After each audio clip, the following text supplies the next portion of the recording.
ওনারা আর কি বাস থেকে নাইমা স্যারকে আর কি আঘাত করেছে বাস দিয়ে মাথায়। আর জাস্ট বলছে যে আপনাদের গাড়িটা ফুল, তারপর আপনার কিসের জন্য থামছেন, এইটা ওনাদের সহ্য হয় নাই। আমরা ওনাদের আঘাত তো কোনো ধরনের আঘাত তো করি না, এবং ওনাদের এনে বিকালে আমরা নাস্তা করে পানি খাওয়া এবং ওনাদের বিশ্রামের জন্য আমরা ব্যবস্থা করে দিয়েছি। আমাদের গণিত বিভাগের একজন শিক্ষক লেকচারার আদিব শারিয়াত জামান স্যার, উনি আসছিল ডিউটি শেষ করে, পরীক্ষার ফার্স্টের এক্সাম ছিল আজকে। তা উনি আসার পথে ওই বাসটা আর কি বারবার সাইডে নিচ্ছিল।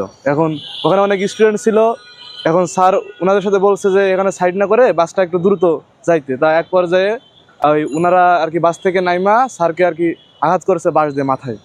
এই পরিপ্রেক্ষিতে আমরা আমাদের স্টুডেন্টরা যাইয়া আপনার বাসগুলো নিয়ে আসছি ক্যাম্পাসে। এখন ওনাদের মালিককে আসতে বলা হয়েছে, আসে একটা শান্তিপূর্ণ মীমাংসা আমরা করতে চাই।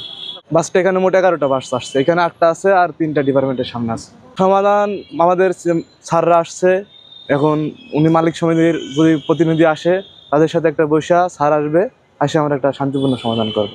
আমাদের স্যারের ফার্স্টের ভর্তি পরীক্ষা ছিল আর কি, এই ইউনিটের ভর্তি পরীক্ষা ছিল, ওইখানে স্যারের ডিউটি ছিল। ডিউটির পরে স্যারের যখন বাসায় যাবে তখন আজকে মনে হয় ভার্সিটি থেকে কোনো ছিল না আমাদের, মানে টিচারদের যাতায়াতের জন্য যে গাড়িটা থাকে ওইটা ছিল না। স্যারে কি করেছে, নিউ মার্কেট থেকে বাসে উঠছে, মিরপুর সুপার লিঙ্ক এখানে উঠছে।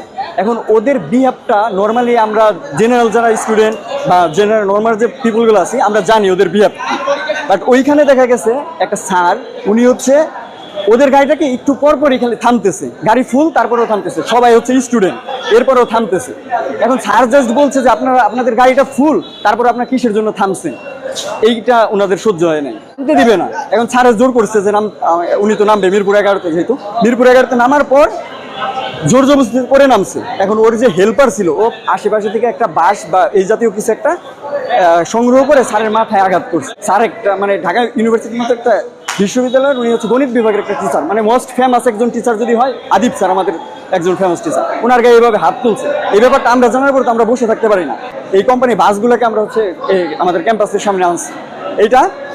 আর ওনাদের বিবৃতি আমরা ওনাদের সাথে অনেকবার যোগাযোগ করছি, লাস্ট টাইম আমরা এখন ফোন দিতেছি, ওনারা ফোন ধরতেছে না।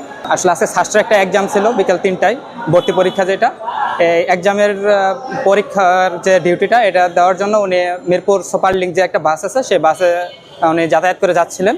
তো যাওয়ার সময় ওই বাসে ওই ফার্স্টের পরীক্ষার্থী যারা তারাও ছিল, অনেকে ছিল।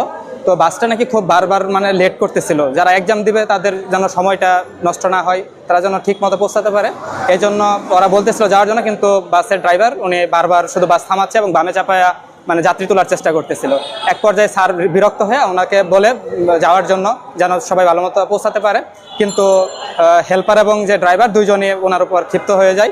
এক পর্যায়ে মিরপুর 11তে যখন যায়, স্যার নামতে চাইলে ওনাকে নামতে দিতে দেয় না, এবং স্যার জোর করে নামলে সেখানে তারা হেল্পার নেমে এবং পাশ থেকে একটা বাস নিয়ে স্যারের মাথায় আঘাত করে। আমরা বাসের ড্রাইভার এবং হেল্পারদের নিয়ে আমরা বাসগুলো এখানে নিয়ে আসছি।